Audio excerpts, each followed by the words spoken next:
Boa noite, seus orelhudos palmeirenses do Entre Linhas. Palmeiras perdeu a liderança, cara. Perdemos a liderança do Campeonato Brasileiro. Boa noite a vocês, meus amigos que nos acompanham aqui no Entre Linhas. Vamos fazer o nosso pós-jogo aqui, conversar com vocês um pouquinho sobre como foi esse jogo hoje entre Palmeiras e Flamengo, ou Palmeiras e Santos, né? A porra do Flamengo conseguiu aí tirar a nossa liderança, né? Meteu 5-1 lá no Sport. Estranhamente o Sport lá, né? Com 2 expulsos. O Sport fez 4 faltas no primeiro tempo, se eu não me engano, e foram 2 cartões amarelos para cada jogador, né? Bom, a gente não tem como provar nada, né? Então a gente vai falar do Palmeiras. Cara, que primeiro tempo ridículo da Sociedade Esportiva Palmeiras, né? Palmeiras jogou muito mal no primeiro tempo. São vários fatores, tá? Vários fatores. Primeiro, o Santos estava jogando em casa, precisava do resultado, assim como nós precisávamos também, mas não poderíamos ter um primeiro tempo tão apático. O Palmeiras não criou, teve uma chance logo no começo do jogo que o Maurício poderia sim ter optado ali por uma escolha melhor. Tinha o Rafael Veiga entrando, tinha o Bruno Rodrigues entrando, e o Palmeiras e o Maurício acabou chutando para o gol, né? Um chute fraco ali, mascado, tal. Poderíamos ter saído na frente logo no começo do jogo. Depois só deu Santos, né? O Santos criou oportunidades de gol. Teve uma bola que o Barreal saiu na cara do Carlos Miguel e o Carlos Miguel fez uma baita defesa, mas um primeiro tempo muito abaixo. Claro, muito devido aos desfalques que o Palmeiras tinha hoje também. Mas é o que eu falei, não justifica a apatia no primeiro tempo, né? Justifica a falta de entrosamento, sem criação tática, técnica, ok. Agora, a apatia do primeiro tempo, faltou um pouquinho ali de vontade para o Palmeiras. O Abel mexe no intervalo, né? Ele tira o Bruno Rodrigues e o Felipe Anderson e bota o Luigi e o próprio Flaco Lopes, que voltou da seleção argentina, jogou pouco, né? Jogou 8 minutos lá na seleção argentina, então voltou aí com fôlego total. Claro, tem uma viagem longa ali de 9 horas, mas algo que ele poderia jogar tranquilamente, tá? Não sei se aguentaria os 90 minutos também por conta da viagem, mas dá para jogar ali os 45. E o Palmeiras volta muito melhor no segundo tempo. Palmeiras basicamente perdeu o segundo tempo e perdeu com um golzinho no final ali por uma falha bizonha, podemos assim dizer, do nosso lateral esquerdo do Jefté. Não pode perder na cabeça para o Robinho, né? Principalmente se tratando de um lateral esquerdo alto, como o Jefté é.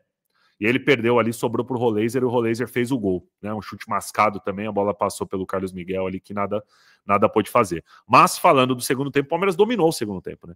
Criou boas oportunidades, logo com 15 segundos do segundo tempo já o Luigi saiu na cara do gol, perdeu o gol, né? Chutou ali bizonhamente na bola.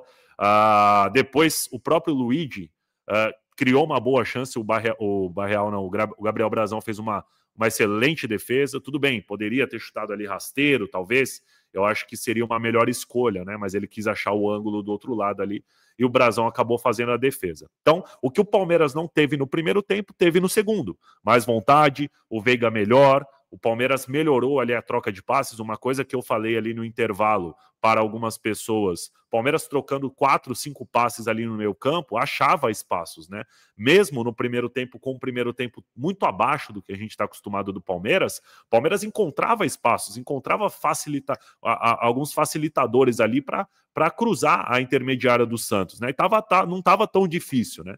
E assim foi o segundo tempo. O Aníbal melhorou no segundo tempo, o Palmeiras conseguiu criar melhores oportunidades. Como eu falei, né? O Luigi logo no começo do segundo tempo, depois teve uma outra oportunidade. O Flaco Lopes teve uma oportunidade incrível ali, que ele vem com a bola carregando, passa o Maurício e puxa 2 marcadores pela direita, e ele bate ali no cantinho, buscando o cantinho do Gabriel Brazão, e a bola passou ali triscando. Ali merecia o gol, né, cara? Foi uma bela jogada do Flaco Lopes e ele merecia o gol. Infelizmente, a bola não entrou. E aí vamos para um lance polêmico, né? O Flaco Lopes recebe ali num cruzamento na área, o Luigi mata a bola no peito, sobra para o Flaco, ele bate cruzado, e o Maurício estava entrando sozinho para fazer o gol, né? E foi calçado, obviamente, tanto em cima nas costas quanto embaixo pelo lateral do Santos. E para mim, né? Para mim, particularmente, foi pênalti, claro. Mas você acha que Palmeiras perdeu por conta disso? Não perdeu por conta disso. Mas é um lance crucial. Como já foi falado, por exemplo, num Palmeiras e São Paulo, que era um lance crucial, poderia mudar o jogo, esse é um lance que poderia mudar o jogo. E aí vem a narrativa da semana, né? Rafael Claus é palmeirense. Meu Deus do céu! Influencer, né? Fazendo o vídeo. gravando, falando, meu Deus, lá vem o Rafael Claus, sendo que o Rafael Claus que apitou Palmeiras e Santos agora, né? Semana passada, semana retrasada. E não comprometeu em nada no jogo. Ah, mas não precisou. Se precisasse dele, a gente teve que ouvir isso, né? Se precisasse, ele arrumava, né? Hoje ele não arrumou, muito pelo contrário, né? Vamos falar de alguns lances, né? Primeiro, ele deu um cartão pro Aníbal, que é o principal marcador do Palmeiras, com 15 minutos de jogo, né? Ele tira o Aníbal da marcação propriamente falando, né? E aí ele faz a contagem, né? 1, 2, 3. O Aníbal fez a primeira falta.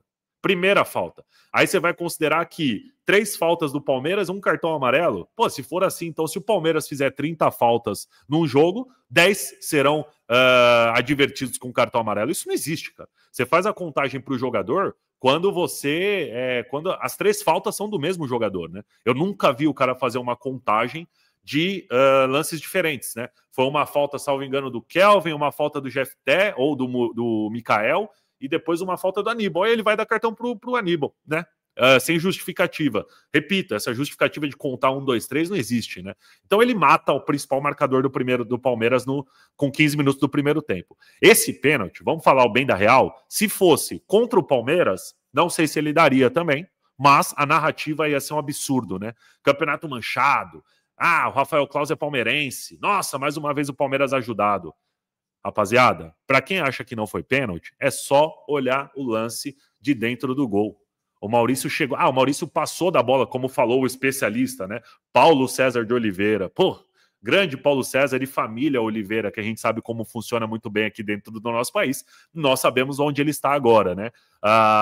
E aí o Paulo César de Oliveira falou que o Maurício passou da bola, e realmente ele passa da bola. Mas isso não tira a possibilidade de ele ainda conseguir chegar na bola para fazer o gol. Muito pelo contrário, ele estava em direção à bola. E o lateral do Santos vai lá e, com as mãos nas costas e depois embaixo também, calça o Maurício. Para mim, repito, tá? Pênalti claro. Falando bem da real, se fosse pro time do Rio de Janeiro, o famoso cheiroso, e em cima do Arrascaeta, com certeza no campo ele marcaria. Ah, vai ver o VAR depois, marcaria de novo. Isso é certeza absoluta, tá? E pro Palmeiras não foi marcado o pênalti. Se fosse contra o Palmeiras, a chiadeira ia ser absurda. Dos gambás, dos trica, do Santista, então, meu Deus do céu, Rafael Claus é palmeirense, ali, ó, e não sei o que. Um palmeirense no grupo mandou e todo mundo ficou quieto. Claro, né? Ninguém falaria ali a favor do Palmeiras, muito pelo contrário, tá todo mundo torcendo contra e ninguém quer se indispor a falar que foi pênalti pro Palmeiras. Repito, tá? Para mim, pênalti claro. Para mim, foi pênalti claro em cima do Maurício. Palmeiras, então, no segundo tempo volta melhor, domina o segundo tempo, poderia sim ter matado o jogo em algumas oportunidades, como eu falei, e no finalzinho toma um gol ali, uma falha de marcação absurda do nosso lateral esquerdo, né, cara? A bola cruzada na área, nem lembro quem cruzou, acho que foi Escobar, sei lá, alguma dessas dragas lá do Santos, cruzou a bola alta, né? O Jefté poderia ter 2 formas ali de disputar essa bola. Ou vai no corpo do jogador e ganha o espaço do Robinho Júnior, ou tira a bola com a cabeça, né? Então, assim, ele tinha 2 oportunidades, ele não fez nenhuma nem outra, muito pelo contrário, ele dá um passo para frente, o Robinho Júnior nas costas dele ajeita e o Rollaser vai lá e bota para o fundo do gol. Cara, um gol assim que o Palmeiras não tem o costume de tomar, não poderia ter tomado, um time que briga pela liderança, repito, não pode fazer um primeiro tempo como o Palmeiras fez. Como eu falei já anteriormente, o pênalti é um lance crucial. E repito, poderia a bola não ter entrado? Poderia ter entrado? Poderia mudar o jogo? Sim, tá? Mas o Palmeiras não perde para o Santos somente por conta do pênalti. Eu acho que o primeiro tempo do Palmeiras conta muito para essa derrota, tá? E eu acho que ao segundo tempo faltou um pouquinho do Abel na questão do Maurício, tá? O Maurício não fez um bom jogo, né? Depois eu vou passar aqui rapidamente as notas com vocês. O Maurício não fez um bom jogo hoje e ele poderia muito bem ter colocado talvez um dos 2 meninos, né? Ele colocou ali no final o Larson, que é um jogador, é um volante, né? Mas ele poderia ter colocado ali o Belé, o Riquelme Felipe, né? Talvez ali nas costas do lateral do Santos. Realmente o Palmeiras não soube aproveitar algumas alguns problemas defensivos que o Santos tem, né? O Igor Vinícius, por exemplo, o Jefté apoiou, quando apoiou muito mal, né? Poderia ter jogado mais nas costas do Igor Vinícius. O Souza, apesar de ser um lateral de muito apoio, né, pelo Santos, mas não tem como mérito aí a sua marcação. Então faltou ali do Palmeiras aproveitar um pouquinho essas oportunidades que o Santos oferece, né? As costas do Zé Ivaldo, né? O outro zagueiro lá, o tal da Adonis, já é um pouco mais seguro, né? Mas o Zé Ivaldo é muito ruim, né? Até o nosso cientista, o Joab, fala, né, que ele é basicamente um pedreiro, né? Ele é horrível como jogador de futebol. Então o Palmeiras poderia ter aproveitado essas oportunidades e não soube aproveitá-las, tá? Tomou um gol no final do jogo, agora perde a liderança para o Cheiroso, né? O Flamengo ganhou de 5-1 do Sport, né? Como a gente já falou. Agora o Palmeiras está a 3 pontos do Flamengo e com o mesmo número de vitórias, né? Então, se o Palmeiras, tudo bem, se o Flamengo perde um jogo e o Palmeiras ganha, o Palmeiras reassume a liderança. Mas faltam só 5 jogos, né? O Palmeiras tem alguns jogos complicados pela frente, o Flamengo tem alguns jogos também, vai ter a parada lá da final da Libertadores, e vamos ver. Eu ainda acredito, claro, não tem como, né, cara? A gente tá só a 3 pontos do Flamengo e a gente sabe que ganhando um jogo o Flamengo, perdendo, o Palmeiras irá reassumir essa liderança. Então, assim, dá para buscar o título faltando 15 pontos? Claro que dá, né? O Palmeiras hoje é o segundo colocado com 3 pontos a menos que o Flamengo e o mesmo número de vitórias. Então, sim, dá para buscar esse título. O próximo jogo do Flamengo, deixa eu até puxar aqui com vocês, né?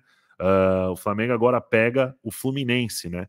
No Maracanã. Então, assim, quem sabe, né? O Fluminense não dá uma ajuda aí para o Palmeiras. Isso no dia 19, às 9h30, tá? Fluminense que está hoje em 7º colocado, se ganha, né? Pode chegar ali a 54 pontos, ultrapassando o próprio Bahia e ganhando a 5ª colocação, o que já oferece para eles ali uma vaga direta na Libertadores. E o próximo confronto do Palmeiras é contra o Vitória, né? Então a gente pode ajudar o Santos 2 vezes, né? Perdemos hoje para o Santos, já oferecendo aí o Santos a saída da zona de rebaixamento, né? Então o Santos nesse momento está fora da zona de rebaixamento e podemos ganhar do Vitória na quarta-feira. Palmeiras joga quarta-feira também, dia 19, às 7h30. A diferença é que o Palmeiras joga antes do Flamengo, né? Então é isso, o Palmeiras precisa fazer o papel dele, né? Ainda pega Vitória e Fluminense dentro de casa, pega o Grêmio, o Atlético Mineiro e o Ceará fora. O Palmeiras tem que fazer esses 6 pontos. Como o Palmeiras ajudou o Santos, quem sabe o Fluminense agora não ajuda o Palmeiras, né? Fluminense ganha do Cheiroso aí no próxima rodada e o Palmeiras ganha do Fluminense depois do jogo contra o Vitória. Vamos torcer por isso, eu continuo acreditando. Eu acho que hoje, claro, foi um jogo muito atípico, né? O Palmeiras teve muitos desfalques e a apatia do primeiro tempo atrapalhou muito, além, claro, do pênalti não marcado em cima do Maurício. Repito, tá? Se fosse em cima do Arrascaeta ou se fosse contra o Palmeiras, ia ser um chororô danado aí no resto da semana. Como foi a favor do Palmeiras e o Rafael Claus não marcou, o palmeirense Rafael Claus não marcou, tá todo mundo em silêncio, tá todo mundo quieto, tá? Vamos passar as notas aqui, rapaziada. Ó, reforçando, tá? Já deixa o seu like, não falei no vídeo, cara, nervoso aí depois desse jogo do Palmeiras, mas deixa o seu like, comenta, compartilha, põe, ô seu orelhudo, eu não tô concordando com porra nenhuma do que você tá falando, cara. Não tem problema, comenta aí, a gente discute. Segunda-feira tem live para falar sobre isso também, a gente vai falar no ao vivo, ou tô concordando com tudo que você tá falando aí, legal, deixa o seu comentário também. Pessoal, se batermos 1000 inscritos até o final do ano, lembrando, tá? A gente vai sortear uma camisa oficial do seu time, tá bom? Então já aproveita aí, até a cachorra tá latindo aqui, tá nervosa com esse jogo do Palmeiras, mas é isso, tá? Deixa o seu like, compartilha e, claro, vamos aí para as notas dos jogadores, né? Começando pelo Carlos Miguel, cara, mais um jogo seguro do nosso goleiro, né? Não teve culpa nenhuma aí no gol do Santos. Para mim, né? Pode ter gente que vai falar aí que a bola passou, poderia ter espalmado. Uma bola muito rápida, né? O Roleiser, salvo engano, é canhoto e acertou o chute ali de direita. A bola mascada, então a bola veio totalmente torta ali para o Carlos Miguel fazer a defesa, mas pelas defesas que ele fez ali, principalmente no primeiro tempo, né? Aquela defesa em cima do próprio Barreal ali, eu vou de nota 8 para o Carlos Miguel, tá? Agora vamos para os dois laterais diretamente, tá? Kelvin e Jefté. Para mim, a mesma pontuação. Não, vou mudar. Eu vou dar 6,5 para o Kelvin, que pouco atrapalhou ali na marcação, mas apoiou muito mal, né? Novamente, né? Apoiando muito mal o Kelvin. E o Jefté eu vou de nota 5,5. Pela falha dele no gol do Santos, tá? Então, um lateral daquela estatura não pode perder para o Robinho Júnior na disputa de bola ali no alto, tá? Aí vamos de Murilo. Murilo, para mim, hoje foi seguro, tá? O Murilo, ele teve um ou outro lance ali que ele falhou, mas comparado aos últimos jogos do Murilo, não. O Murilo foi até que um jogador mais seguro hoje do Palmeiras, né? Não teve tantas falhas assim que atrapalhassem ele ou ajudassem muito o ataque do Santos, tá? Então eu vou de nota 6,5 ali pro Murilo também, para ficar um pouquinho acima da média.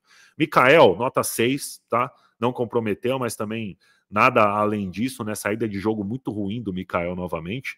E Bruno Fux completando ali o trio de zaga, tá? O Bruno Fux, cara, muito se falou, né? Ah, no primeiro ano do Atlético ele foi bem também, depois ele cai muito. Eu não sei, né? O que vai ser do Bruno Fux ano que vem, com o Palmeiras contratando ele em definitivo, mas esse ano ele tá bem. E hoje, novamente, uma partida muito segura do Bruno Fux, né? Então, se eu dei nota 6,5 ali pro Murilo e nota 6 ali pro Mikael, eu não posso deixar ele na mesma linha dos dois, né? Então eu vou de nota 7 para ele. Aníbal Moreno, como eu falei, né, cara? O Klaus, no começo do jogo, atrapalhou muito o Aníbal com um cartão ali numa falta que não tem justificativa ele dar o cartão. Repito, ele fez a contagem de 1, 2, 3, mas é a primeira falta do Aníbal Moreno, né? É o que eu falo, se for contar todas as faltas, cada 30 faltas, os 10 jogadores de linha estarão ali amarelados, tá? Na marcação, ele até que não falhou tanto ali no segundo tempo, mas o primeiro tempo deixou um pouquinho a desejar. Eu vou de nota 6,5 para ele também, tá? Vamos de Maurício agora? Maurício, o que ele tem que se propor a fazer, ele não fez, que é criar o jogo, tá? Então o Maurício, para mim, junto com o GFT ali, foram os dois piores do Palmeiras no jogo de hoje, tá? Então eu vou de nota 5,5 para o Maurício. Veiga, nota 6 na média, nada além disso também, pouco criou. Nos cruzamentos que teve, a gente está muito acostumado a ver o Veiga jogar essas bolas no primeiro pau ali, principalmente nos lances de faltas laterais, ele não as fez, né? Então, para mim, ali, nota 6,5 também. E Felipe Anderson abaixo também, junto com o Maurício e o próprio Jefté, mas eu acho que o Felipe Anderson ainda foi uma válvula interessante no primeiro tempo, tá? Não criou boas oportunidades, mas era uma válvula de escape ali do Palmeiras no primeiro tempo. Propriamente, eu nem teria tirado o Felipe Anderson no final do primeiro tempo, que teria apostado na saída do Maurício, tá? Então eu vou de nota 6,5 para ele ali. E o Bruno Rodrigues, cara, assim, ó, se ele tivesse entrado no segundo tempo, eu falaria, nem nota tem como dar para o Bruno Rodrigues. Por quê? Ele não recebeu uma ou duas bolas ali, como ele está acostumado, né? O Bruno Rodrigues é aquele jogador, diferentemente do Vitor Roque, que vai para cima, ganha na força, tal, que fez muita falta hoje, né? Para mim, os dois jogadores que fizeram mais falta hoje foi o Andréas e o Vitor Roque, tá? O Andréas na saída de bola faltou muito ali do Palmeiras, e o Vitor Roque nas disputas ali com os zagueiros do Santos, tá? Então eu vou de nota pro Bruno Rodrigues ali, nota 6,5, tá? Aí vamos pro segundo tempo, né? Os jogadores que entraram. O Luíde, cara, assim, o Luíde surgiu muito bem no Palmeiras. O Luíde é um moleque que eu acompanho ele, acho que desde os 11 anos de idade dele, né? Então, assim, para mim ele seria um jogador de muita, não vou falar de excelência, mas de uma qualidade, por exemplo, acima do próprio Bruno Rodrigues, tá? Não vou falar que chegaria ao nível de Vitor Roque, mas eu acho que ele brigaria fortemente ali com o Bruno Rodrigues para ser o primeiro reserva do Palmeiras, né? E não vem sendo, tá? Para mim, o gol, aquele primeiro lance do segundo tempo, Henrique, mas ele tava frio, tal, não sei o que, ok, mas a bola caiu no pé dele, cara. Para mim, ele não podia ter perdido aquele gol. Mas no geral, também não foi mal, tá? No segundo tempo, ele até que se movimentou bem, sofreu algumas faltas, algumas oportunidades, fez um bom lance, né? Para mim, a escolha errada, para mim, aquela bola era rasteira, ele acabou chutando no alto e não conseguiu ali criar excelentes chances. Então, eu vou na média dos jogadores do Palmeiras, nota 6,5. O Flaco entrou bem, né? Criou a bola que, para mim, reforço, tá? Pênalti claro em cima do Maurício. Se fosse a favor do Arrascaeta, ele daria, e se fosse contra o Palmeiras, seria uma narrativa aí de que o Palmeiras está sendo ajudado. Nota 7 para ele, e o Giai, e o Larson entraram ali no final do jogo já, sem nota, tá? Então é isso, rapaziada. Assim, ó, perdemos a liderança pro Cheirinho, né? Agora é correr atrás. Palmeiras volta a campo na quarta-feira às 7h30 contra o Vitória, dentro de casa. Então, agora sim é o momento do somos todos somos um. O Palmeiras precisa da torcida para conseguir aí voltar à liderança. Torcer para vamos ganhar do Vitória, né? Eu já vou deixar o meu palpite aqui, vou de 3-0 para o Palmeiras contra o Vitória, e o Fluminense vai meter 1-0 no cheirinho e o Palmeiras reassume a liderança já nessa quarta-feira. Beleza? Rapaziada, deixa o seu like, curte, compartilha, manda pro pessoal aí, pra rapaziada de vocês, manda nos grupos do Palmeiras, vamos chegar aí a 1.000 inscritos para sortear essa peita do Verdão, ou do próprio do Santos, do Corinthians, do São Paulo, qualquer camisa que você quiser aí, da Portuguesa, do Mirassol. Pô, podia ser aquela camisa do Mirassol em homenagem à seleção, camisa bonita, né? Vamos chegar a esses 1.000 inscritos para bater isso, beleza? Então, obrigado para quem acompanhou. Segunda-feira temos live a partir das 20 horas. Vamos discutir esses lances e ouvir aí a opinião dos nossos amigos Tricas, Gambás e Sardinha, para a gente saber aí se eles acharam que foi pênalti ou não. Deixa eu até olhar o grupo aqui, vamos ver se falaram alguma coisa, né? Porque o pessoal estava quieto, tá? Se esse lance o que teria de o Elhão tá falando aqui, ó. Aí o São Paulino já vem e fala assim, ó, mimimi da porra, né? É o que eu falei. Se fosse pro Palmeiras, daquele modelo, né? Só quero as mesmas falas para não buscar, pelo jeito que até dia 29 tem chão. É isso aí, mano. E o Palmeiras tem uma final aí, transferiu o assunto. São Paulino é assim, né? O atacante se jogou, né?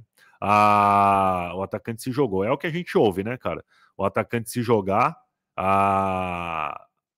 se é contra o Palmeiras ou é a favor do Flamengo, meu Deus do céu, ia ser um chororô danado. Então, dá para ver, né, no grupo, como que funciona as situações, né? Se é contra o Palmeiras, ia ser um chororô do caralho, né? Rafael Claus é palmeirense e os cacete. Mas é isso, rapaziada. Obrigado aí para quem esteve conosco. Não vou continuar aqui falando desse lance, né? Eu acho que tem muito a se debater, principalmente na transmissão, né? Isso contra o Palmeiras, se fosse contra o Palmeiras e São Paulo mesmo, mostraram 280 vezes, né? No final, tava todo mundo rindo aí na transmissão, claro, porque o Cheirinho conseguiu recuperar a liderança, que pode escrever, tá? Na quarta-feira a gente recupera essa liderança. Beleza? Avante palestra, como diz o meu amigo Elhão, do Terceira Academia Podcast, quando surge, e seguimos, rapaziada. Seguimos juntos e fortes. Beleza? Um abraço do orelhudo para vocês, fiquem com Deus.